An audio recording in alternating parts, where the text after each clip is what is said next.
Welcome back to the Birthling podcast, guys. I have taken some time off on publishing. I have such great interviews coming up, and I've just kind of been holding out on you guys, and I'm so sorry for that. But we're editing them all up, and it looks like 2026 is going to roll out some really fantastic interviews. Wow, from some top obstetricians, from top business minded birth entrepreneurs, everyone. I'm just like so excited. So I've been holding out, and I'm sorry, but today we are not doing an interview. I just kind of pushed record the other day, and I just listened to it myself and edited it. I didn't really edit it, honestly. I think I took out like two but it was just kind of me. I don't know if you want to call it ranting. I was pretty calm, and I just wanted to share something that was on my mind while I have been working the last 6 weeks in the hospital on a contract. I have another 6 weeks to go, and before I put that aside and refocus my energy on the doula agency and the concierge agency. So shout out to my friends in nurse and Anchor and Bloom doulas. If you are interested in either, please reach out to me. We're doing doula work. I do virtual doula work. Just support, right? As much as I can. As I educate myself, I pass it on to you guys. And then, of course, the concierge agency, I'm really trying to bring care that we provide to you in the hospital to your home. So really patient-centered services where we can do your NST and IV hydration. I can give you the Zofran and the antibiotics and the iron infusions all at home, right? Why not? The Billy Light therapy. Are you going to go take your baby and readmit them to the hospital after birth? Oh my gosh, I almost did that with Kaya, and it almost broke my heart because I just came home, and she's starting to get really jaundice, and that is a natural process sometimes as the babies are developing their livers and gallbladders and working through all that extra red blood cells that they're just going to have to try to get rid of. And as they do that, their bilirubin increases, and sometimes it can increase to a toxic level. So we have to test those babies. And then we have a treatment for them that was very, very good with the Billy Lights. But to do that, most of the time, you have to take the babies back to the hospital, readmit them, or maybe you're or still in the hospital, so you have to stay longer. But if I could help out by keeping your baby with you at home where you're the most comfortable, where you can recover with a nurse coming to see you, and then she can assess you, she can assess the baby, she can see how you're doing postpartum, both physically, mentally, emotionally, all of it, spiritually, everything. That is my goal, just to support, women and families and babies and all of that. So can't wait to get back into that. I'm still working on it. I work on the weekends at the hospital, and then during the week I am in my office. So yeah, this episode I just pushed record. I wanted to talk about my thoughts on obstetrics in the hospital being a service industry more than even a healthcare industry, and our mindset around that. So I'm really speaking to nurses and doctors in this episode, but of course to women and families, because they're the ones that are hiring us. What are your thoughts? I'm so curious. And go ahead and subscribe, leave a comment. Let me know what you think about this episode. I won't hold up any longer. Let's go. Welcome to the Birthling Podcast, presented by My Friends in Nurse. I'm your host, Colette Wacoliker, a high-risk labor and delivery nurse right here in sunny California. I'm also an OB certified specialist, birth educator, lactation expert, and mother of two beautiful daughters. I am passionate about guiding you through the miraculous journey of pregnancy and childbirth, using evidence and history and asking the reason why. I have some incredible medical friends and colleagues, and we're all here to help you navigate this often overwhelming birthing hospital system in the United States. My goal is to gain trust in birth, improve this system, and provide some valuable insights. Let's make this journey a little less daunting and a lot more joyful. Let's get into it. I just want to bring up that a couple of things. I think that, okay, this is a hot take, but the nursing industry, the nurses in, how do I say that? Maybe it's because I come from a restaurant background and bartending, like catering background, that kind of thing. Many years, so many years, like 17 years. And I can see other nurses that have come from that background as well. Kind of get the whole service industry vibe out of it, and what that can do for the whole entire experience. And I think the attitude that I've been seeing of nurses across the board, everywhere I go, is that they're like, this isn't a service, right? They're lucky to be there. It's a medical emergency. We're saving their life, saving their lives, and they should be grateful. And then they're going to follow the rules. This is our house. We have the plan. We know birth better than them. And I have so much to do. I have so much charting, so many boxes that need to be ticked to make sure that this very important event goes well, and that I don't get in any trouble, and I don't get sued later, and that nobody dies. And also, there's the lazy nurses. There's the ones that are very tired. There's the ones that have been there for years and are struggling, physically. And they're tired. There's nurses that are just run down by the system itself, where, the needs of the patient, like the human needs, are not just ignored, but like scowled at. Scowled. I haven't used scowled ever, but you know what I mean? Just like, wow. Like, what do you mean you need Tylenol? What did I see? I saw a post this morning of a mom that had a natural birth, and that she postpartum, she had a headache. And so she asked the nurse, and the nurse said, obviously this is writing. I didn't see a video or anything, but the nurse said, why would you need a Tylenol if, what's a headache compared to natural childbirth?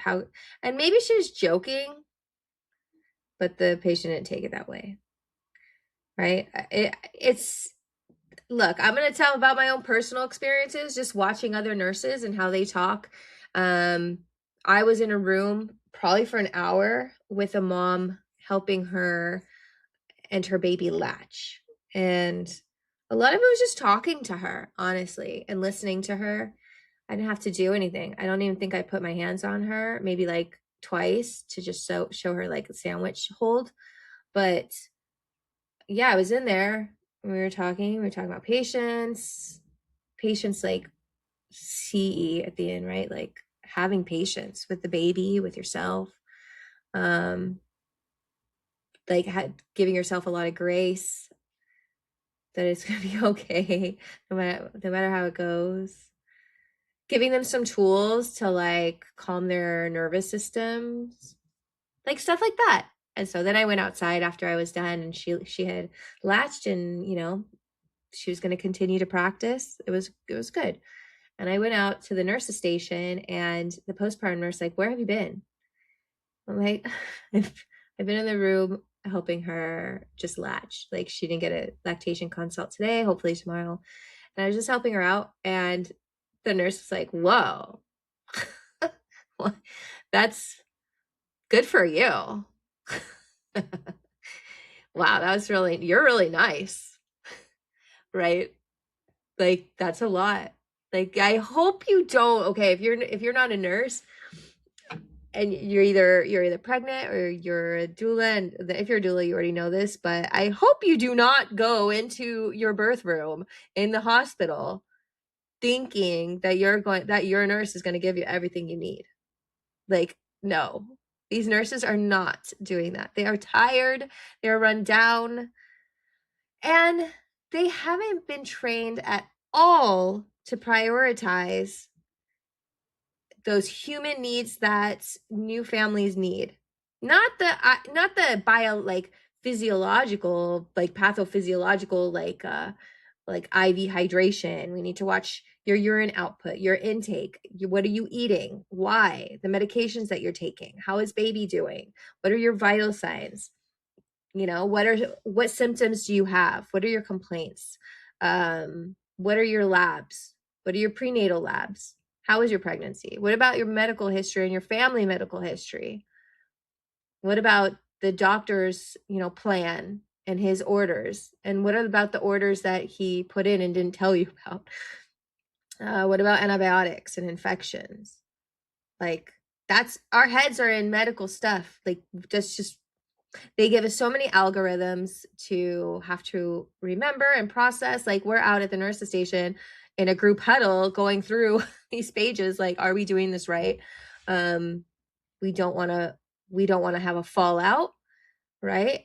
What does a fallout mean? A fallout means like maybe you didn't chart something that you were supposed to chart. What is the implication of that? That because you didn't chart that, there's a possibility you didn't do that, right? I don't know if they care so much about doing it or not doing it, because they're not exactly going over with us over and over why we would want to check a vital sign every 5 minutes, a blood pressure, or what. Like, we're expected to know that.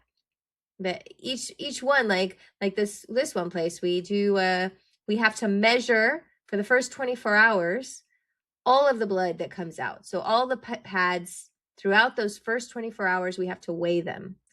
So we get a QBL, quantitative blood loss amount. So all the nurses for every shift have to make sure that that's on, and it has to be charted. And if you don't chart it, then it's a fallout, right? So for them falling out, well, then that's going to have repercussions with like the Joint Commission or OSHA, or I don't know who's watching and like knocking off points. Most likely it's the insurance companies. They kind of run the show, feels like, to get in good graces with the insurance companies. Obviously, we need accreditation, like that gold standard of approval. And that's the Joint Commission. We hire the Joint Commission as a hospital to survey us and, meet certain qualifications, which is a lot of paperwork and a lot of, hey, check all this stuff. And in order to pass that, then there's charting that every nurse needs to be able to do. Doctors too, but not at the extent of nurses, I don't think. If you're a doctor and you want to argue that, then it's not argument. I just want to hear what you have to say. Like, what do you mean? How much charting do you have to do? I'm sure lots. I know they have, yeah. Okay. Maybe it's not a competition. I don't know. Let's just put it that way. I just feel as a nurse, we have a lot of things that we have like, are required. And I'm sure doctors too. So, yeah. So where are our minds going? What are we trained in? It's those things. So please don't come to the hospital expecting that your nurse not just understands birth and has the time and capacity to jump in there with you. And I hope they do. And I hope, hospitals are out there and will continue to grow that support that education, that type of care. And until then, like, please don't expect it or know where you're going. Talk to doulas. If doulas are like, no, don't go to the hospital, maybe you don't want to go to that hospital. That's why I always say the first thing you should do when you get pregnant is hire a doula. Ask around, do some interviews, find a doula, get that support. If there's a certain birth that you want, or you're curious to know what kind of births are out there. Like, what is birth? What the hell is about to happen to me? if you're wondering that, like, oh crap, um, your first thing is you'll probably get on an app or online and you'll start looking at what the baby looks like and what you need to eat right now and what's the next test that you're going to have, and then you should find someone who will deliver, right? Well, you'll deliver, but find the person that's going to assist in that birth, that expert, right? So then are you going to pick a midwife or are you going to pick a doctor? And what are you looking for from them? Just that they're covered by your insurance? Or, you know, what do you want? What do you want out of your doctor or midwife? How do you find that out? What questions do you ask yourself? If you find a good doula, she's worked with so many women. She has no stake in the medical part of it. You could give birth in a hospital, at home, birth center. She's done it all, right? At least a doula like me. And if she hasn't, then you need to speak to a few doulas that have experience in all types of births, and can educate you. And then they have a community. Doulas have communities, so they can all talk to each other. They can find you the perfect doula if you talk to doulas. And that's why I started the agency, right? So it's like amazing. And then these doulas are going to tell you, well, don't go to that doctor. He's lying. He's lying to your face. I hope these doulas are doing that. Oh, not that hospital. What kind of birth do you want? Oh, okay. You know what? I recommend this one, this one, this one. Like, let's start there, right? Oh my gosh. I had a client, you guys, in like she gave birth in October, and like we were probably with her since July. She had 2 doulas. So there's 2 of us. Wow. Like, so cool. So good. That's another thing that I like about having an agency. So you're gonna have multiple doulas talking to each other and working together. Where does she live? What's her insurance? Okay, what kind of birth does she want? All right, let's see. This hospital is it this way. Oh, they have a great nursing staff. They'll be on board for what she wants. Blah blah blah blah blah. It doesn't even matter if you want an epidural or you want a C-section. Okay, well, what hospital has great postpartum rooms for C-section since you'll be there for 3 days? Or which one has really great nursing staff that appreciates doulas and is there to take care of mom, has great lactation support, all of it. So we need help in that regard. And those hospitals and nursing staff that don't have their heart in it and are so overwhelmed and preoccupied with the boxes that they have to tick that they have completely forgot and missed the mark about birth and this amazing transformational experience that we get to be a part of. That's not a medical emergency. It's a process of life. It's so beautiful. Like, what? We're like standing at the portal. Same thing with death. Like the respect that needs to go into it. And we're just forgetting that. So if you can find a hospital and nurse staff that appreciate that still, maybe by just opening up to midwives and make it, hey, nurses and doctors and ORs are here and available and can help, but we're not going to start there. And what is this reason for induction? Why are you getting an induction? Let's talk through why baby's having an early birth. And so you can really understand. And that's not knocking inductions or C-sections or epidurals, right? I had an epidural and an induction. And this was before I really got into my birth education. I was a labor and delivery nurse, but honestly, that doesn't mean so much when it comes to understanding real physiological birth. But now that I do, it's like the system this is how I feel, guys. This is my own opinion. So don't get mad. It's my story. But I just feel like the first birth, so unprepared. so like blinded by the system. By system, I mean like just society and how they have presented birth, which is 0 to women of childbearing age, which is young, right? Like nothing. 20 years old, nothing. I knew nothing. That's crazy thinking about that now. So I had to put everything in the hands of the doctors because the only thing I knew was that it's just a medical event and that's it.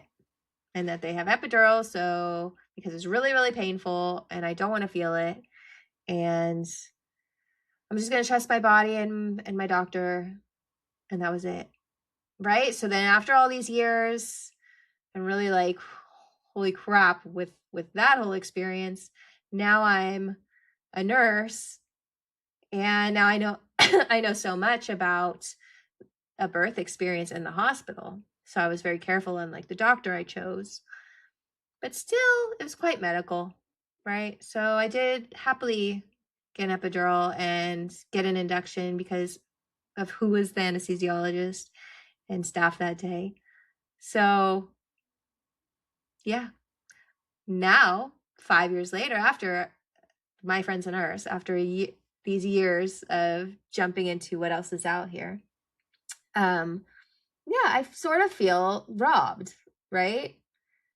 Because I'm not going to have another baby. Like, that's it. So, personally, I feel like I didn't get the full story, even as a labor nurse. I didn't have any appreciation for the beauty and power that is a gift of a woman, of being able to give birth, like in her own right. And that we just jumped so straight to epidural that I was kind of robbed of that moment, right? Of being able to do this naturally. And by naturally, I mean without an epidural. And just like, I get home births now.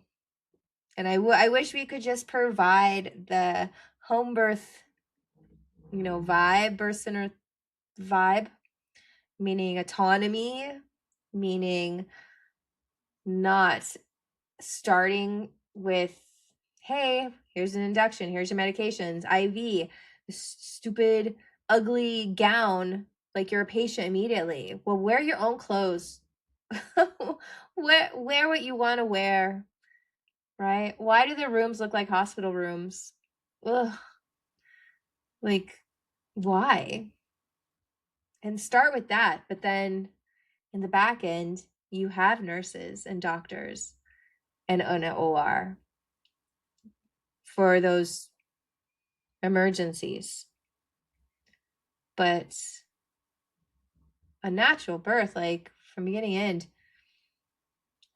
let's promote it, right? And if they don't want it, go for the epidural, go for the induction, go for, if it's medically necessary, and sometimes it is.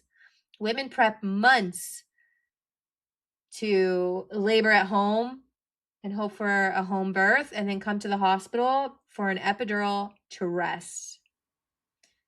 They have prepped their minds. They can do this pain. They can do, the contractions and the labor. If something's stalling out and we have such a great option to come to the hospital. So why can't we just set up the hospital, the nursing, and this is where I'm getting to. So at the end of the day, sorry, but nurses or the hospital or whatever, our mentality, it has to be service, okay? Service. Sorry, I'm just putting on my lip gloss. Google, Yelp, service. How are people leaving the hospital with their baby? Right? Are they leaving empowered and knowing that they were supported every step of the way? That they had nurses or the support consultants, doulas that had the time to sit with them for an hour and talk about breastfeeding, like that should be the norm. So we need the nurses there to do all this medical stuff, right? But then why are we not like just promoting doulas as the front runners, just as we would promote midwives? Like, how are there not 3 doulas sitting at every nurse's station with us and midwives for as well? It's just they can start it out, and only if they need us, then call us in, and then we can focus on, actual service. Like, are we setting the beds for the dad? Are we making sure they have water and juice? And it's like those details, right? Why is it so hard for hospital rooms to not have those twinkly lights?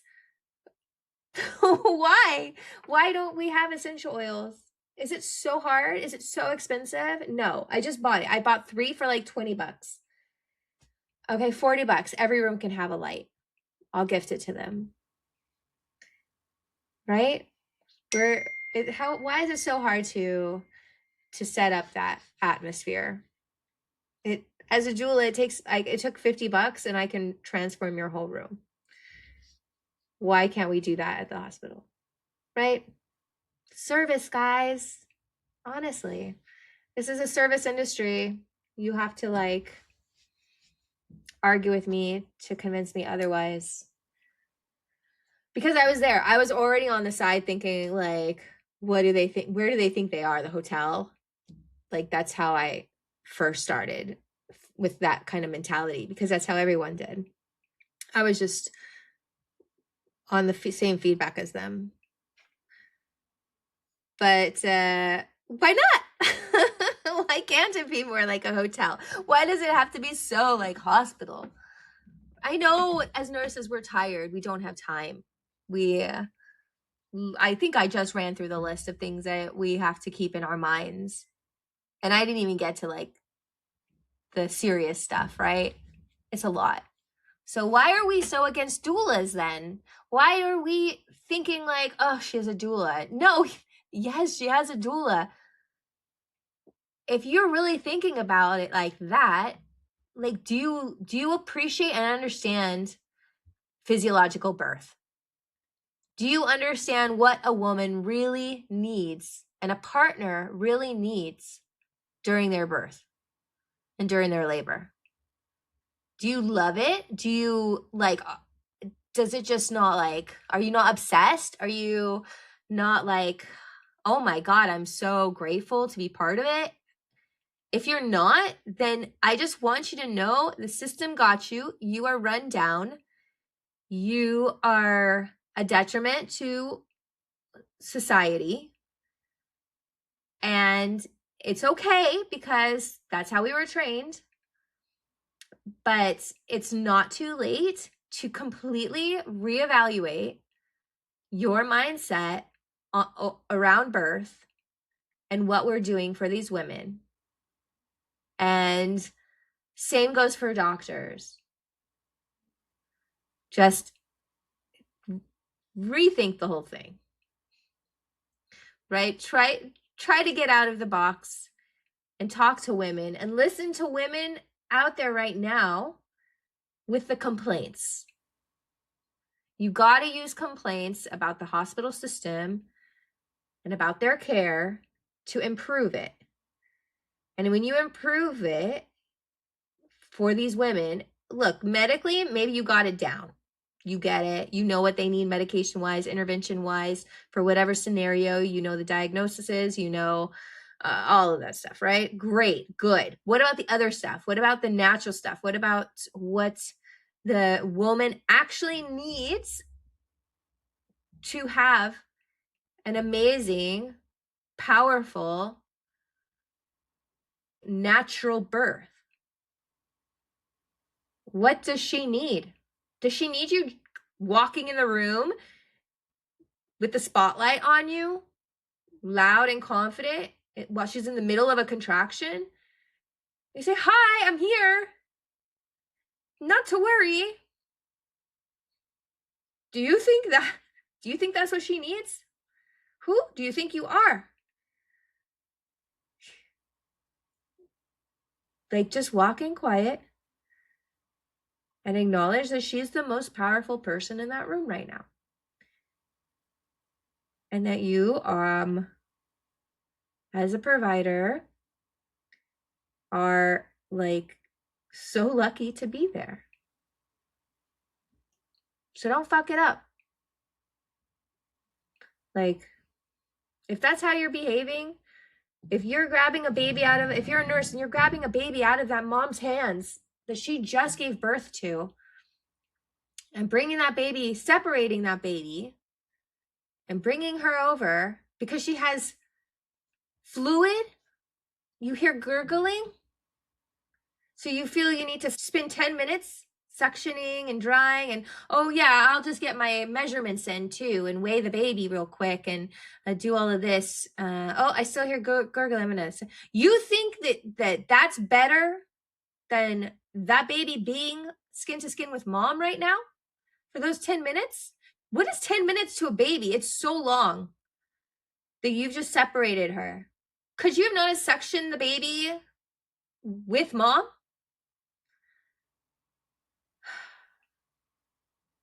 Like, some respect.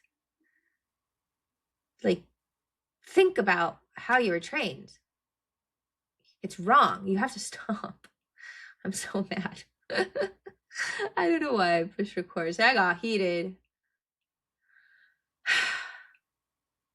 Like, I have to watch it now, right? Because if I keep speaking up and saying this stuff at the time of, like, I get kicked out real quick. So, you know, I can't do that. And your doula probably won't be able to do that either. It's gonna be you and your partner, you meaning the pregnant woman, to speak up. And if you are a nurse or a doctor, please just, even if you're great at it, like you're listening to this podcast, maybe it's you get it. You're like, yes, I agree. Cool. Well, how can we keep improving? I'm still improving, like figuring it out. It's the best part of labor and delivery, and birth and human existence. There's always something to figure out, something new that we're going to learn. What's funny is a lot of the stuff that I'm learning is stuff that has been being taught for thousands of years, hundreds of years, if not thousands. Like, it's nothing new. Birth and what a woman goes through, what she needs primally, what her partner needs.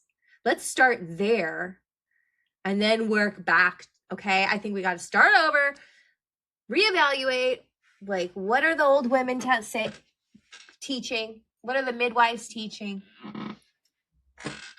Let's go back and start there, incorporating the medical evidence and advancements we've made, comparing them, and seeing what works for each woman. What would the benefits of each be? What are the risks? What are the values? Do you know the values of the woman that you are caring for? Do you know anything about her? Like, it's not hard. You can do it. It's a service. So that's really what's been on my mind 30 minutes later. Like, yeah, it's just, this is like a service industry to me now. And if it's a lot for a nurse to be that, because it's a healthcare industry, but it's a little different. These women are coming in, they're not sick, they're in their power, and they're about to go through something that we've been going through since the beginning of humankind. Animals go through it. I feel like they get treated better during birth than humans. They get treated better during death as well, let's be honest. So let's reevaluate, okay? And if you're pregnant, if you're going to give birth, and you're already listening to this podcast, which is crazy, good for you. if you, or maybe someone shared this with you. But good, that means your journey is starting or started, and you are learning more, just like I am. And you have a plethora of choices to listen to and to gain that knowledge and experience, and choose it all, choose whatever. It's better than nothing, because so many women are coming in, and families with zero preparation or education or listening to any podcast. It's crazy. And their doctors don't care. It's like they prefer it. I don't understand that. So good for you. And keep it up. Find a doula to help you. Reach out to me if you're in Los Angeles and Orange County. We're starting Anchor and Bloom Doula Agency. So if you are a doula and you're looking for mentorship, or you are a parent, new coming parent, pregnant, and looking for support, please reach out to us, Jill and Rachel and I. You'll either get one of us, or you will get one of our agency members. All fantastic. Get that support, guys. We can help you find the right provider and get that hospital that's going to support your values. And in fact, we're going to help you figure out what those values even are. What kind of birth do you want? What kind of birth could you have? Right? Do you even know? Right? I didn't. I honestly didn't. And so we're non-judgmental. We've been there, done that with so much of it. And, we're going to lead with compassion and understanding and support. So reach out. You can go to our website, anchorandbloomdoulas.com. And then, keep listening. I'll be back with an amazing interview coming next week. And I think that's it for now. I think I probably went on a couple of different rants, but we're all good. All right. Thank you. Thank you for listening to My Friends and Nurse presents the Birthling Podcast. We hope you enjoyed today's episode and found it valuable. Before we go, a quick reminder. The information shared on this podcast is for educational purposes only and should not be considered medical advice. Always consult with your healthcare provider for any medical concerns or questions. If you enjoyed the episode, please subscribe, leave a review, and share it with your friends. Your support helps us reach more people and continue to bring you great content. Until next time, stay healthy and stay informed.